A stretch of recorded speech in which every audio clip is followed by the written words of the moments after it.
그리스도에 대한 말씀, 특별히 이 땅에서의 주님의 사역, 또 그분의 죽음 안에서의 사역, 부활 안에서의 사역, 자세한 내용이 있죠. 지난 시간에는 특별히 이 땅에서의 주님의 사역의 마지막 부분이 다른 것이 아니라 바로 이 마지막 때 어떤 일이 일어날 것인가, 특별히 유대인들에 대해서, 교회에 대하여, 이방인에 대해서 이렇게 주님이 설명을 마태복음 24장과 25장에 자세히 이렇게 말씀하셨습니다. 기본적으로 우리가 이스라엘에게 어떤 일이 마지막 때, 우리 교회에게, 또 이방 열국들에게 어떤 일이 일어나는가를 우리가 나누었고, 오늘은 특별히 이제 마지막에 주님이 이 땅에서 있을 때 주님의 이렇게 성찬 만찬을 세우십니다. 만찬을 이제 잡히시던 그날 밤에 주님께서 말씀하시는데 한번 보겠습니다. 마태복음 26장이죠. 26절부터 그들이 먹을 때 예수께서 떡을 가지사 축복하시고 떼어 제자들에게 주시며 이르시되 받아서 먹으라, 이것은 내 몸이니라 하시고, 또 잔을 가지시고 감사기도 하시고 그들에게 주시며 이르되 너희가 다 이것을 마시라, 이것은 제 삶을 얻게 하려고 많은 사람을 위하여 흘리는 바 나의 피 곧 언약의 피니라. 아멘. 주님께서 이 만찬의 떡을 우리로 하여금 참여할 수 있도록 그분의 그냥 떡을 이렇게 주시면서 예표죠. 그분의 찢기신 그 몸을 예표하는 것이다, 이렇게 말씀을 드립니다. 사실 주님이 실제로 그 육신의 몸을 우리에게 주셨죠. 십자가의 죽음을 통하여. 그래서 떡을 주시면서 바로 너희를 위한, 너희의 생명을 위한 나의 몸이다. 사실 그분의 육신의 몸은 결국 우리를 위한, 생명을 위한 것입니다. 그러나 결국 그것이 그리스도의 몸이 되죠. 우리가 그분의 생명을 얻음으로 말미암아 아주 비밀스러운 그분의 몸이 될 수 있다. 여기에 우리 고린도전서 10장 16절에 우리가 축복하는 바 축복이지 않은 그리스도의 피에 참여함이 아니며 우리가 떼는 떡은 그리스도의 몸에 참여함이 아니냐. 우리가 이 떡을 먹을 때 그것은 뭐에 참여하는 거예요? 그리스도의 몸에 참여하는 것이다. 실제로 그분은 그분의 육신의 몸을 우리에게 주셨습니다. 근데 그 육신의 몸을 주셨다는 것은 우리에게 생명을 줬다는 거예요. 근데 그 생명은 결국 우리가 그것을 가짐으로 말미암아 우리는 영적인, 사실 실제로 비밀스러운 그리스도의 몸이 됩니다. 실제로 그리스도의 몸. 우리가 교회는 뭐라 그래요? 그리스도의 몸이다. 그것은 바로 여러분들이 그분의 생명을 갖게 되죠. 우리는 사실 그리스도의 생명으로 다 연결된 지체입니다. 그것을 뭐라 그래요? 그리스도의 몸, 그리스도의 비밀스러운 몸. 왜 사실 이렇게 육신적인 눈으로 보이지 않죠? 왜? 우리 하나님의 생명을 다 우리는 그분의 몸을 통해서 영접했습니다. 저에게도 또 여러분에게도 그분의 생명으로, 몸이라는 것은 다 생명으로 연결된 겁니다. 마찬가지로 그분의 생명으로 우리 모두가 연결되는데 그것을 뭐라 그래요? 그리스도의 몸, 교회라고 말해요. 교회의 실제는 그겁니다. 근데 그것이 육신의 눈으로 보이지 않으니까 그것은 뭐예요? 비밀스럽죠. 비밀. 그리스도의 비밀스러운 몸을 가지셨다. 주님은 그분의 몸을 우리에게 주셨지만 우리는, 주님은 또 그 결과 비밀스러운 그분의 몸을 갖게 된 거예요. 그리고 그런 뜻을 말씀하죠. 그러니까 우리가 떼는 떡은 그리스도의 몸에 참여함이 아니냐, 이렇게 말씀하고, 이제 그 주님께서 우리에게 주신 그 잔, 사실 우리는 아담 안에 있을 때는 하나님의 진도 심판의 잔밖에 없었어요. 근데 그리스도의 그 십자가의 죽음과 흘리신 피를 통해서 우리는 축복의 잔, 바로 그리스도 안에 모든 축복이 다 들어있죠. 그래서 그분의 십자가의 피 흘림을 통하여 우리는 하나님의 축복, 그러니까 우리가 성찬을 뗄 때, 잔을 마실 때 이것이 나의 하나님이 주신 축복의 잔이구나. 이 안에 하나님의 축복이 다 들어있구나.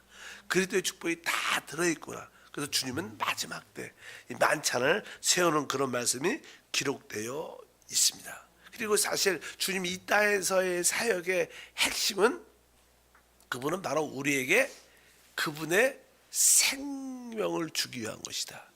그분의 생명, 그분의 생명은 두 가지 의미가 있죠. 그분에게도 우리하고 똑같다고 말하면 안 돼요. 그분은 이 땅에 오셨을 때 육신을 입고 태어났지만 그 육신, 우리 같이 혼의 생명이 있었어요. 그러나 그분 자체 성령으로 잉태되셨기 때문에 그분은 뭐예요?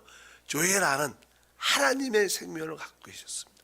그분은 두 개의 어떤 생명, 하나는 영의 생명, 조엘하는 걸 갖고 있었고, 또 우리 사람의 생명, 푸시케라는 혼의 생명을 갖고 있었다. 그래서 주님 이 땅에 오신 것은 바로 그분의 혼의 생명을 우리에게 주고, 바로 우리에게 영원한 생명을 주기 위한 것이다. 그러니까 혼의 생명이 그분에게 죽음을 통해서 우리에게 주셨지만, 그분에게는 또 바로 그 육신의 생명이 깨짐으로 영원한 생명을 줄 수 있는 길이 열렸다. 이런 뜻입니다. 요한복음 10장 10절에 읽어보니까 도둑이 오는 것은 도둑질하고 죽이고 멸망시키는 것뿐이요 내가 온 것은 양으로 생명을 얻게 하고 더 풍성히 얻게 하려는 것이다. 나는 선한 목자라. 선한 목자는 양들을 위하여 목숨을 버리거니와. 이렇게 보니까 이제 여기가 내가 온 것은 양으로 생명을 얻도록. 그분은 생명을 주로 왔는데 그 생명이라는 단어가 조엘한 단어입니다. 영원한 생명. 그분은 그분 안에 있는 영원한 생명을 주기 위해서 또 혼의 생명, 육신의 생명을 우리에게 죽음을 통해서 주신 거다. 이런 뒤에 보니까 나는 선한 목자다. 선한 목자는 양들 위하여 목숨을 버린다. 이것은 뭐예요? 혼의 생명을 버리고 그분의 조엘하는 영원한 생명을 주기 위해서 그분은 오셨다. 그분의 궁극적인 이 땅의 사역의 목표는 이거죠.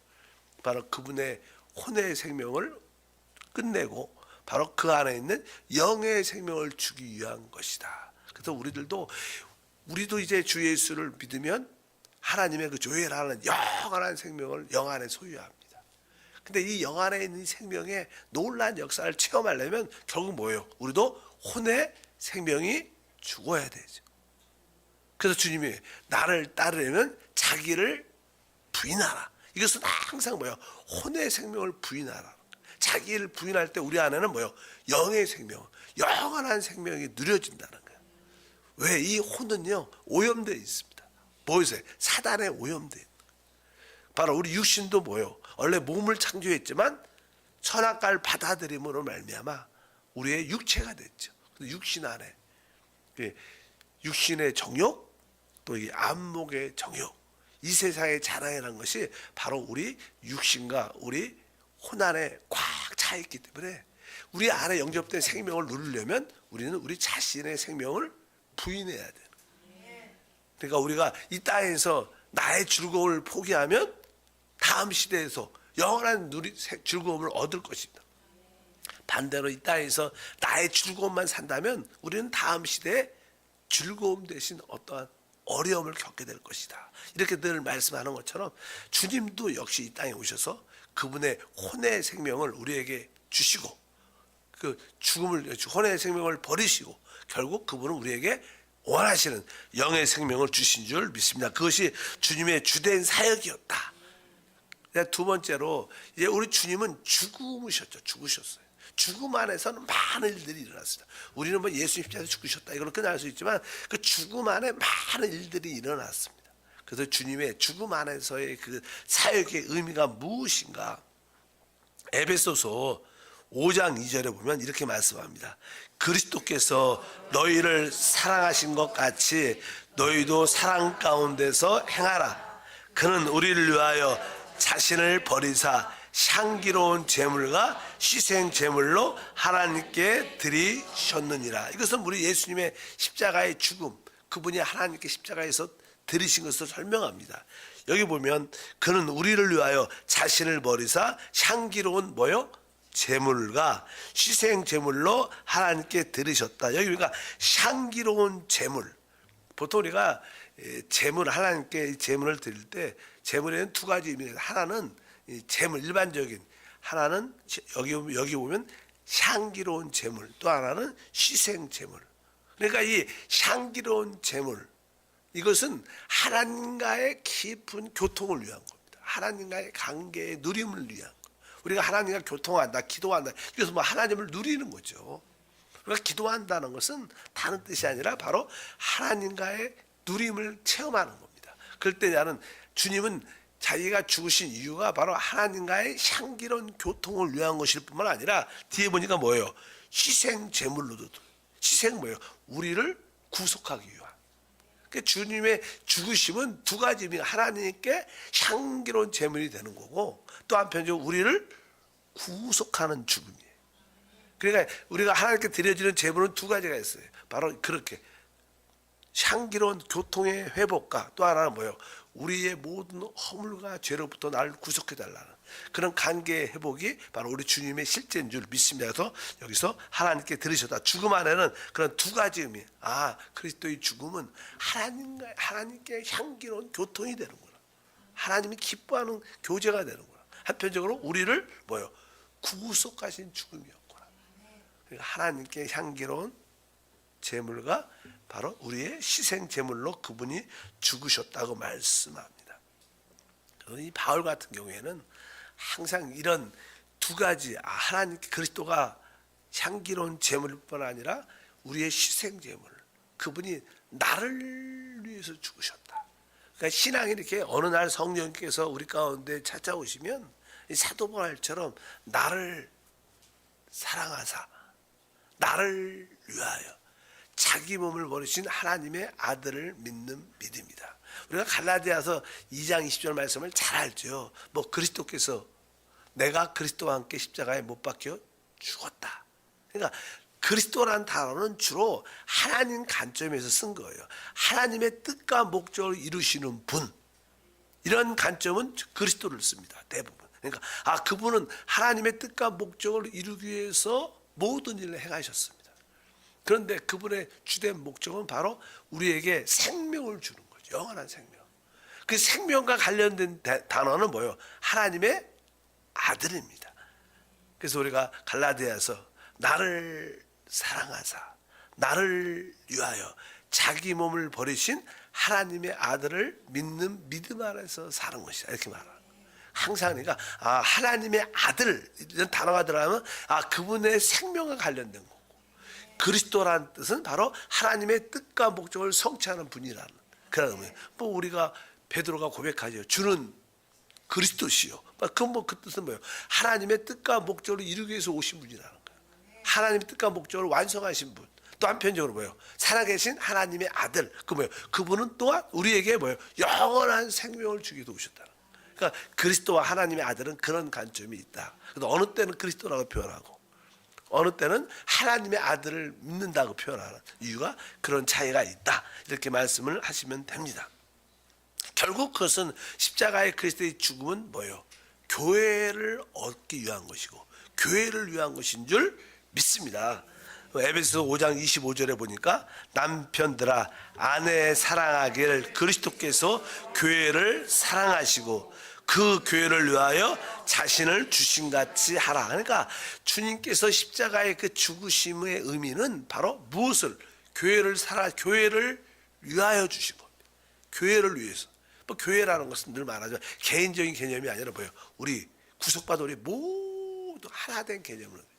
주님은 바로 교회, 그리스도의 몸을 위해서 그분 자신이 죽으신 줄 믿습니다. 그래서 주님께서 바로 이 십자가에서 이렇게 매달리셨을 때 로마 병정에 의해서 마지막에는 옆구리에 창이 찔리죠. 그런데 거기 보니까 요한복음에 물과 피를 다 쏟았다 이렇게 표현합니다.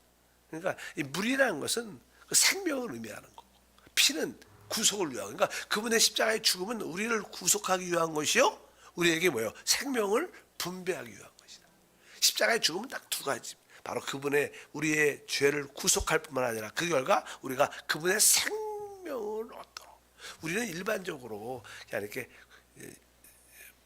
아주 전통적으로 그냥 구속에 대한 단어가 익숙해 있죠. 구속, 예수의 피. 그러나 사실 그 피는 무엇을 위한 거예요? 생명을 위한 거예요. 그렇잖아요. 왜 그분의 피로 왜 구속해요? 우리에게 생명을 누리기 위한 거예요. 그러니까 우리는 피에 대한 찬양도 많지만 어떻게 보면 피에 대한 찬양보다 이 생명, 성령에 대한 찬양이 훨씬 더 많아요. 그래서 나는 특별히 하나님이 이 오순절 교회는 주로 성령에 대한 메시지야. 성령을 사모하는 말행하니까 이 시대도요. 부흥되는 교회는 오순절 계통의 교회입니다. 왜? 오순절 교회는 일단은 성령 하나님을 삼위일체 완성이신 성령 하나님을 말하니까. 피도 중요하지만 피의 목적은 성령, 생명을 위한 것이다. 이것을 우리가 분명히 아셔야 될 줄 믿습니다. 그래서 너무 이제 우리가 복음이라는 게 가반적인 기초가, 기본적인 기초가 그리스도의 피죠. 피. 그 다음에 두 번째는 우리가 피는 우리의 죄와 허물을 정결케 하는 거예요. 피에 우리는 죄와 허물의 문제가 많잖아요. 그러니까 뭐가 있어야 돼요? 피가 있어야 돼요. 근데 피만 있어서는 안 돼요.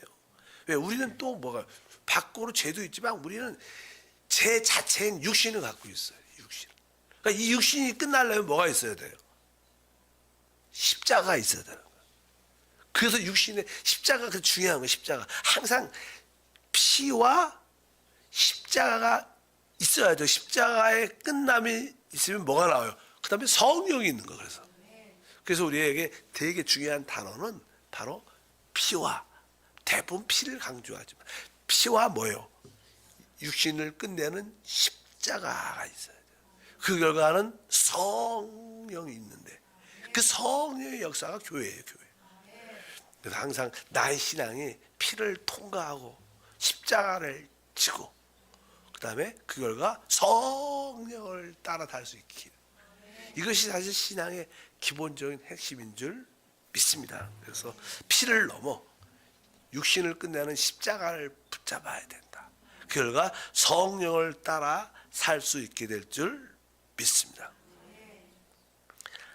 같은 맥락이지만 누가복음 22장 19절에 보니까 아까 또 떡을 가져 감사 기도하시고 떼어 그들에게 주시며 이르시되 이것은 너희를 위하여 주는 내 몸이라 너희가 이것을 행하여 나를 기념하라 하시고, 아까 말씀드려서 주님께서 그의 육신의 몸을 우리에게 주셨습니다.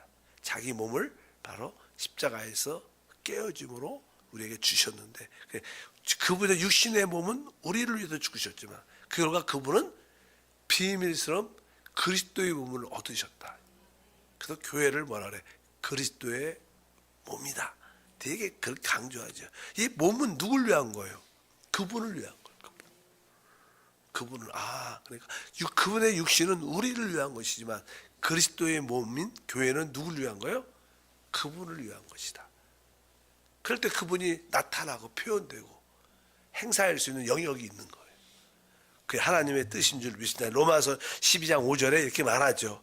이와 같이 우리 많은 사람이 그리스도 안에서 한 몸이 되어 서로 지체가 되었느니라. 그러니까 우리가 그리스도 안에서 한 몸이 됐다. 그러니까 우리가 이제는 그리스도 몸을 건축한다 이런 표현을 해요. 하나님의 교회를 세운다는 것은 우리 모든 지체들이 서로 자연스럽게 생명 안에서 연결돼서 하나의 집으로 지어져. 그걸 교회라 그래. 교회. 교회는 그 일을 하는 게 교회입니다. 그리스도께서 바로 그리스도의 몸을 세우는 일을 하시는데, 근데 사실 그리스도의 몸이 일반적인 교회에서 그런 교회를 세우기가 쉽지가 않죠. 다들만 자기 중심, 자기 생각 중심, 늘 분열되고 싸우고 뭐 꼭 그런 건 아니지만 사랑을 갖되 또 인본주의, 인간적인 사랑으로 교제하고 즉 영적인 지체로서의 한 몸된 모습을 갖는 게 진짜 뭐예요? 교회죠. 교회. 그래서 우리 이 마지막 시대에 주님은 그런 교회가 그리스도의 신부가 되는 줄 믿습니다. 오늘 말씀에도 바로 그리스도 안에서 한 몸이 되어 서로 지체가 되었다. 그러니까 우리가 지체가 됐다는 뜻은 생명에 대한 이해가 없으면 절대로 지체가 안 돼요. 그냥 우리가 연합될 수 있죠. 그냥 같이 모일 수, 하나 되면 뭐 인간적인 것도 세상에서도 이렇게 뭐 회식해갖고 다 같이 모여서 자 위하여 뭐 하나 되잖아. 하나 다 하자. 스크롤 짜고 으쌰으쌰 하나 되잖아. 이게 진짜 하나가 아니죠. 지체 하나는 뭐가 있어요? 지체는 뭐로 구성됐어요? 생명으로 구성돼야지 한 몸이 되는 거예요. 우리가 내적인 생명, 그리스도의 생명에 대한 인식이 있어야 우리는 자연스럽게 진짜 서로 하나 된가, 한 몸을 갖게 되고, 그럴 때 그리스도의 간증과 축복이 될 것을 믿습니다. 고린도전서 12장 27절도 그렇게 말하는 거예요. 너희는 그리스도의 몸이요 지체의 각 부분이라. 보통 우리가 교회가 그리스도의 몸이다 이런 단어는 많이 들어요. 근데 이것이 그냥 일반적인 단어지 체험이 없죠. 그냥 일반적인 지식이지. 교회가 그리스도의 몸이야. 더 이상 더 해야도 없어. 근데 이 몸이라는 단어가 내가 그리스도의 생명을 얻었고 그리스도와 하나일 뿐만 아니라 내가 진짜 우리 모든 지체하고도 진짜 하나구나. 하나야. 그래서 우리가 성찬을 뗄 때 이 떡이 원래 하나에서 나누어진 거예요.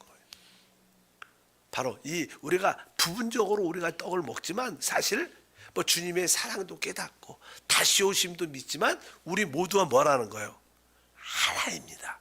성찬의 의미는 그것을 깨닫는 의미가 또 되게 많이 큽니다. 그래서 우리가 진짜 그리스도 안에서 하나구나. 내가 한 몸이고 내가 그 지체구나. 그러니까 우리 지체를 서로 어떻게 서로 위하고 돌보고 덮어주고 품어주고, 이게 진짜 교회인 줄 믿습니다. 이번에 천국 가신 우리 김미자 권사님 이렇게 장례 예식이 보니까 이제 많은 성도들이 이렇게 아주 기쁨으로 참여했다는 건 좀 이상하고, 많은 성도들이 이제 정말 같은 마음을 갖고 참여했는데, 이렇게 많은 성도들이 같이 참여하는 모습을 보면 이렇게 그리스도의 몸의 어떤 하나됨을 느낄 수 있는, 진짜 영 안에서의 사랑, 하나됨 안에서의 사랑, 이것이 진짜 뭐예요? 교회다. 오늘 말씀에 너희는 그리스도의 몸이다. 그래서 여러분들이 그리스도의 몸의 실제를 체험하면 우리는 신앙생활에 최고 봉에 있는 거예요. 왜? 이 그리스도의 몸은 기본적으로 하나니까. 여러분, 우리가 하나가 되려면요, 내 자아, 내 의견, 내 것이 없어야지 하나 돼. 아직까지 내 의견이 있고 내 방법이 있고 내 수완이 있으면 절대 하나가 될 수 없어요.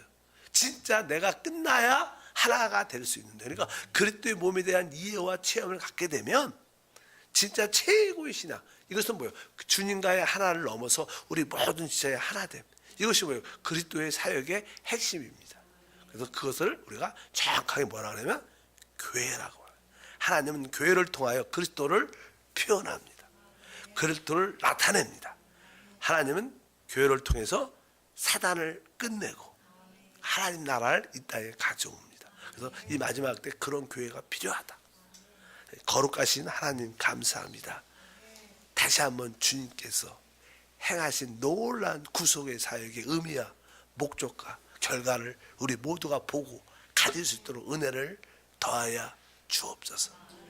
주님은 바로 주님의 그 목숨, 혼의 생명을 버림으로 우리에게 조회란 하나님 안에 있는 영원한 생명을 주셨습니다.